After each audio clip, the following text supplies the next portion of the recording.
اعوذ باللہ من الشیطان الرجیم بسم اللہ الرحمن الرحیم الحمد للہ رب العالمین باعث الانبیاء والمرسلین بارئ الخلائق اجمعین ثم الصلاة والسلام علی افضل الخلق محمد وآلہ الطیبین الطاہرین اللهم صل على محمد وعجل فرجہم۔ ہماری گفتگو اصول دین کے چوتھے رکن میں اور چوتھی اصل میں چل رہی ہے۔ اصل کی جمع اصول ہے، تو ہماری جو گفتگو ہے وہ دین کے جو اصول ہیں، اصل ہے یا مذہب کے جو اصول ہیں، ہمارے جو اصل ہے اس کے چوتھے اصل میں ہماری گفتگو ہے، اور وہ ہے امامت۔ گزشتہ دروس میں ہم نے امامت کی تعریف کی، امامت کی ضرورت پر بحث کی اور سمجھنے سمجھانے کی کوشش کی کہ کیا امام کا وجود ضروری ہے، اور اگر ضروری ہے تو پھر امام کو اللہ معین کرے گا نبی کے طریقے سے یا بندے خود چن لیں گے۔ اس میں ہم نے آپ کو بتایا گزشتہ درس میں کہ ہمارا جو نظریہ ہے مذہب اہل بیت علیہ السلام کے جو پیروکار ہیں، جو ان کا نظریہ اور عقیدہ ہے، ان کا جو نظریہ اور عقیدہ ہے وہ یہ ہے کہ امام بھی نبی کی طرف سے اللہ عز و جل کی طرف سے چنا ہوا ہوتا ہے۔ امام بھی نبی کی طرح اللہ عز و جل کی طرف سے چنا ہوا ہوتا ہے، یعنی اللہ کا بھیجا ہوا ہوتا ہے، اللہ کا بنایا ہوا ہوتا ہے، اس کو اللہ ہی بھیجتا ہے، اللہ ہی چنتا ہے۔ یعنی عہدہ امامت بھی یا منصب امامت بھی منصب نبوت ہی کی طریقے سے ہے، وہ اللہ کی طرف سے ہوتا ہے۔ اور جس طریقے سے نبی معصوم ہوتا ہے اسی طریقے سے امام بھی معصوم ہوتا ہے، اس لیے کہ امام اور نبی دونوں رہبر ہوتے ہیں۔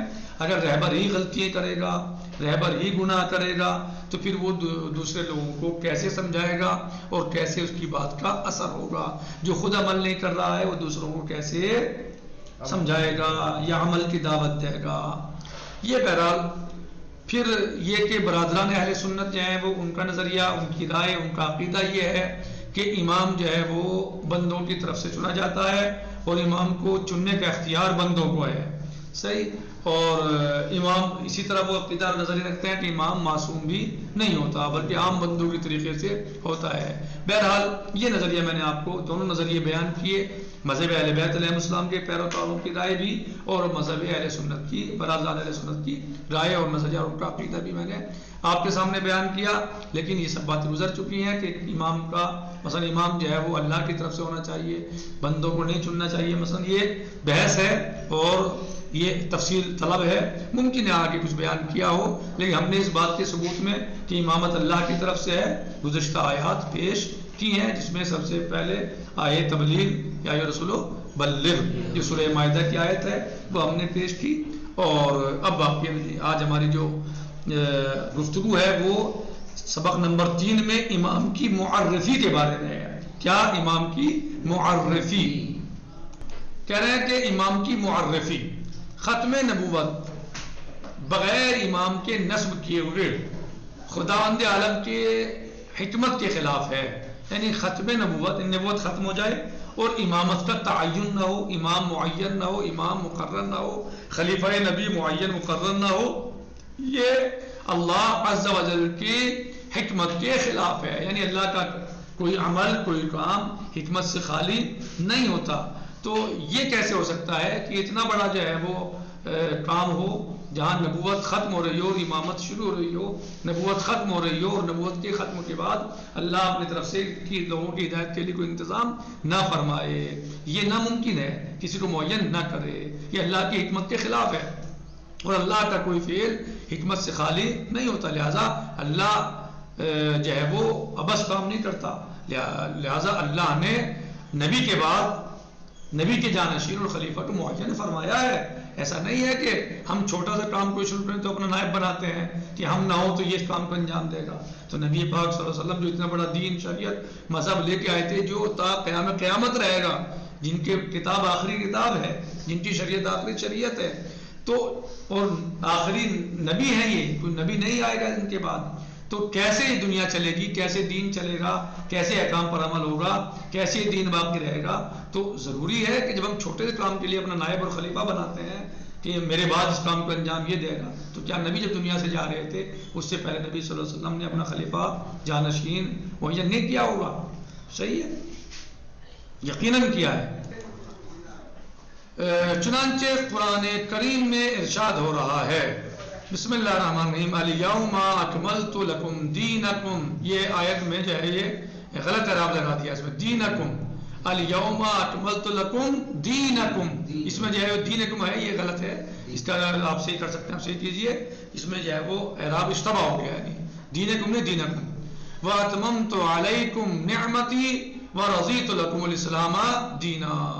یہ بھی سورہ مائدہ مبارکہ کی آیت ہے جی، سورہ مائدہ مبارکہ کی آیت نمبر 3 آیت نمبر 3 سورہ مائدہ چھٹے پارے میں.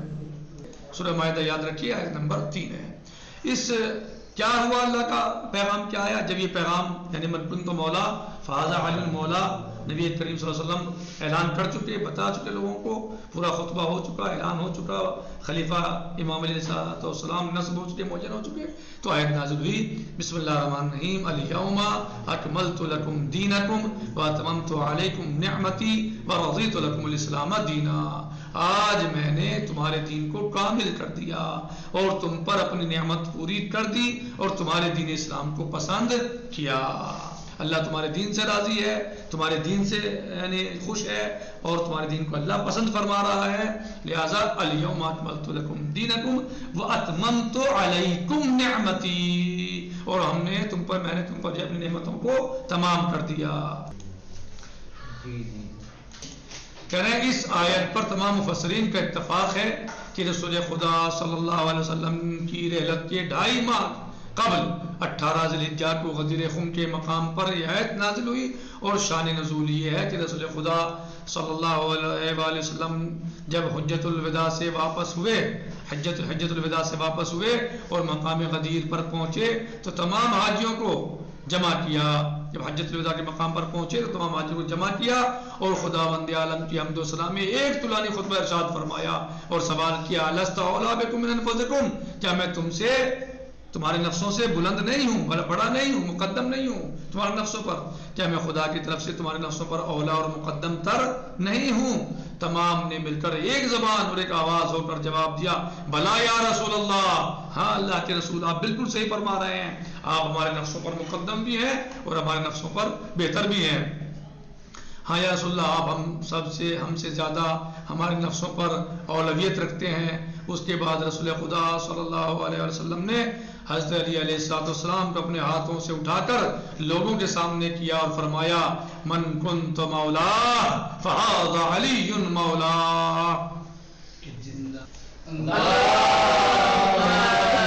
صلی علی محمد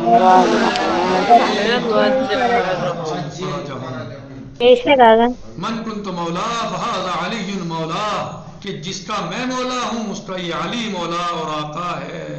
اور اس طرح رسول خدا صلی اللہ علیہ وسلم نے الہی ولایت یعنی علی علیہ السلام کی ولایت کا اعلان کیا. اس کے بعد میں جس قدر بھی لوگ وہاں موجود تھے سب نے حضرت علی علیہ السلام کے دست مبارک پر بیعت کی اور خلیفہ دوم نے بیعت کے ساتھ ساتھ مبارکباد کے لیے یہ بھی کہا، بخن لکا یا علی اصبحت مولایا و مولا کل مؤمن و مؤمنہ. مبارک ہو اے علی کہ آپ میرے اور ہر مومن مرد و عورت کے مولا ہو گئے. ضبط ہو جائے.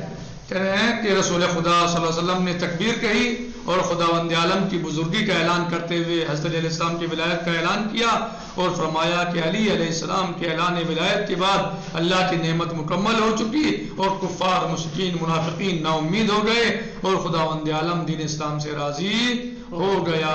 انشاءاللہ باقی جو ہے وہ کل انشاءاللہ بیان کریں گے کیونکہ وقت زیادہ ہو گیا.